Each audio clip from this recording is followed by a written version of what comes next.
Hello, everybody, and welcome back. My name is Don Arleth, and you're watching World Talks here on TVP World. As the Easter weekend in Ukraine approaches, Russia has declared a 32-hour ceasefire to commence on 4 p.m. Saturday and last until the end of Sunday. In the meantime, Russia's advances have slowed, its casualties on the battlefield increased, and it still has hopes of taking all of the Donbas before the Victory Day celebrations on May 9th. And now joining me to discuss is Rostyslav Khotin, senior editor at Radio Free Europe, Radio Liberty. Rostyslav, hello, how are you doing? Thanks for joining us. Hello, thank you for inviting me. Yes, now the Kremlin has announced an Orthodox Easter ceasefire. What concrete steps do you think are being taken to make sure that it actually holds? First of all, let's be clear. It was Ukrainian initiative announced by President Volodymyr Zelenskyy. He made offer a long time ago, like a week or 2 weeks ago, offering this Easter ceasefire, because Orthodox Easter this year falls on the 12th of April. Then Russian spokesman, the Kremlin spokesman Dmitry Peskov, refuted, said Ukraine is not serious, we are not interested in this, and so on and so forth. And then suddenly President Putin accepted this yesterday evening and announced that Russia will hold a ceasefire from the 4 p.m. on Saturday. Now Kyiv and Moscow time in the summer is there on the same page concerning time, and it will hold till midnight on Sunday, the 12th of April. So 32 hours altogether. Ukrainians also accepted this, but there is a cautious optimism, I would say. For instance, Ukrainian security service asked people in a special statement not to gather in big crowds during Easter celebration. Secondly, they said that you have to listen to alerts, to air sirens in case something will approach Ukrainian airspace, like drone or missiles, just in case. So be cautious. There was a message from Ukrainian security service: be cautious. Don't ignore sirens. And generally speaking, we'll see.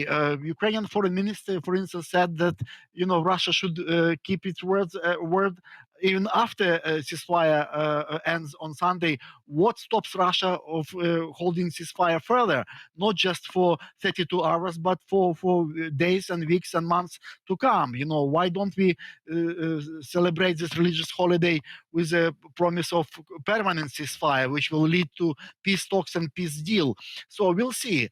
There might be American delegation is expected in Kyiv within next week or so, maybe by the end of next week or so, headed by Steve Witkoff and Jared Kushner. At least that's what Ukrainian side is saying, that they expect a senior American delegation.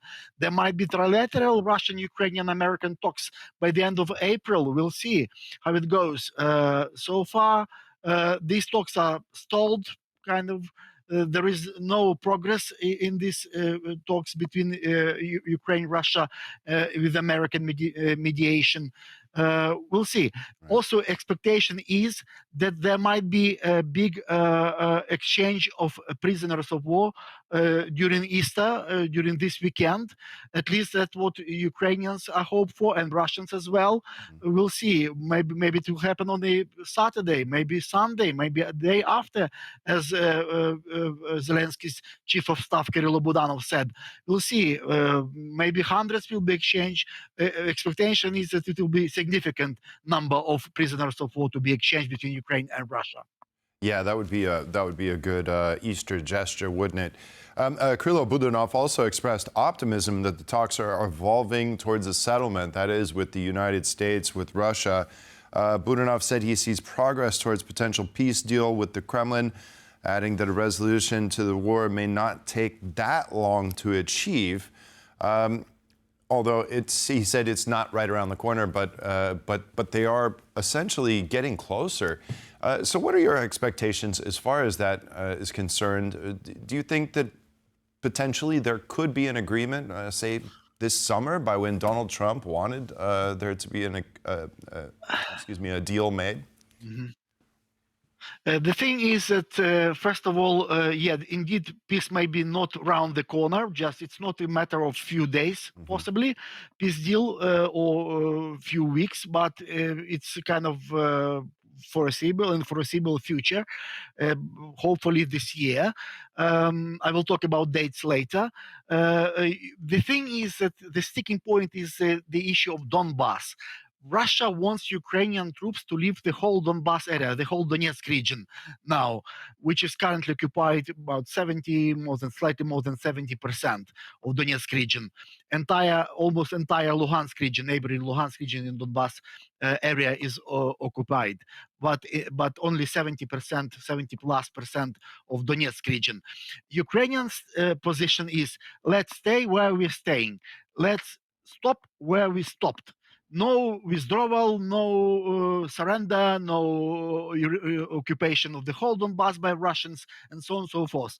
So the thing is that Russia might be able to accept this, but for the Kremlin, for President Vladimir Putin, people will ask if they stop where we are, where the troops are now, and sign peace deal with current position of armed forces of both Ukraine and Russia, then there might be questions asked in Russia by population, by former veterans of war, by senior influential figures.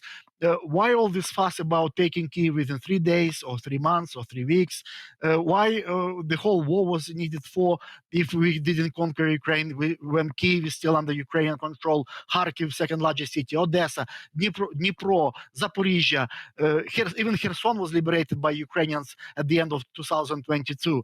Why so losses were huge on Russian part? It's almost,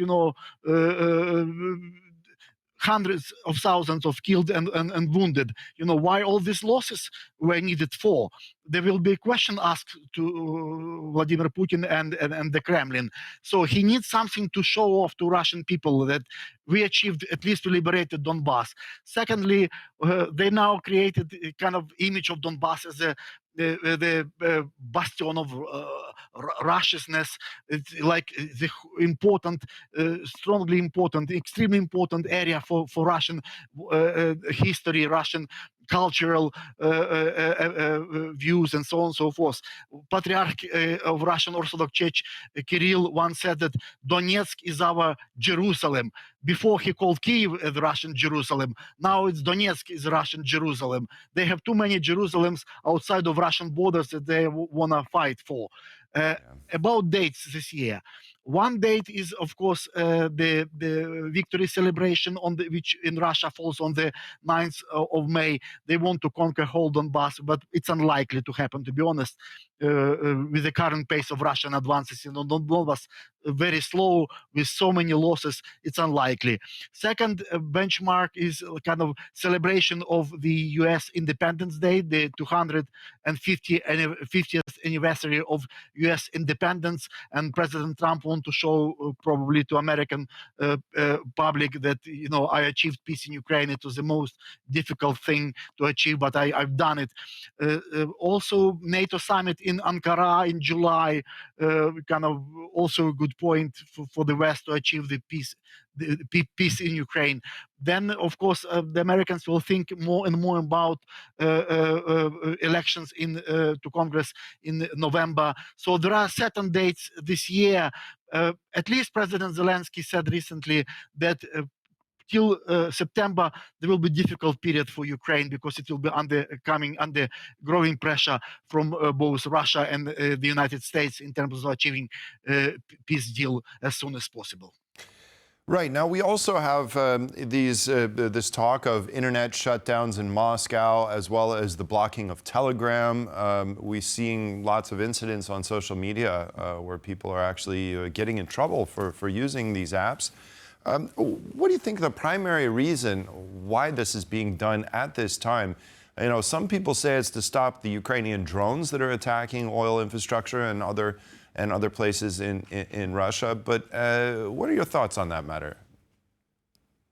The thing is that Russia is an authoritarian country, controlled tightly by the Kremlin, by Russian authorities. The dissidents are either in jails or escaped to the West, were forced to immigrate from Russia, to leave Russia.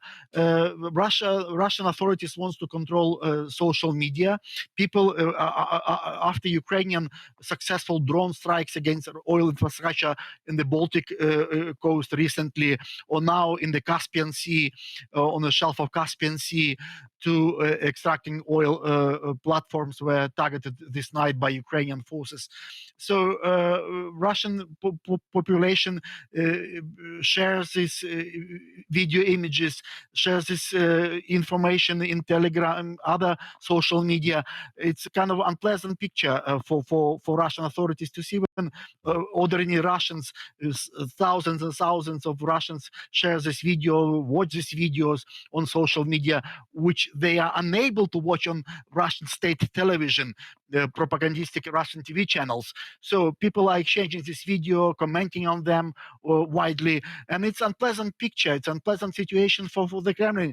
That's why Kremlin wants to control social media. They want government run social media. This marks social platform government control in Russia. So even Telegram, which in some countries like Ukraine was perceived for a long time as being too Russian, because it was founded by a Russian businessman. Now Russia is critical about Telegram, does not trust Telegram anymore. So it's paradox, but it's true reality of current situation in the Russian Federation. Yes, indeed. Interesting, very interesting paradox there. Rostyslav Khotin, senior editor at Radio Free Europe, Radio Liberty, thank you so much for joining us and discussing these matters. Thank you. And that concludes this edition of World Talks. Thanks for joining us, and stay with us for more here on TVP World.